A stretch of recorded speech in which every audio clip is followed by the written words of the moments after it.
La normativa estatal ens diu que a primer de batxillerat no hi ha 4 assignatures de ciències naturals, sinó que n'hi ha 2, i es fusionen la química i la física en una sola matèria i la biologia i les ciències ambientals i la geologia en una sola matèria. Aquestes matèries, per donar resposta a les necessitats de l'alumnat, passen a tenir de 3 hores de modalitat, passen a tenir 4 de modalitat, de tal manera que l'alumnat de primer de batxillerat farà una visió orientadora perquè cursarà totes les matèries de les ciències naturals i a més ho farà, fins ara ho feia en 6 hores i ara ho farà en 8 hores.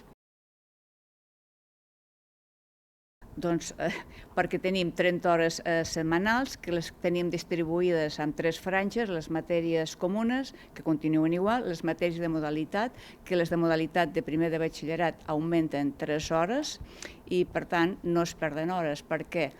Perquè al fer la fusió no és la suma del que es feia de química i física. Fusionar vol dir posar, enxambrar els sabers comuns que té la física i la química i la geologia i les ciències ambientals i la biologia. És a dir, no és una suma del que es feia. De fet, recordar que el professorat de secundària, quan accedeix a ser professor de secundària, no és de química o de física, sinó que ja s'ha preparat i accedeix del cos de física i química. El professorat de secundària ja està preparat per a donar aquestes 2 matèries fusionades.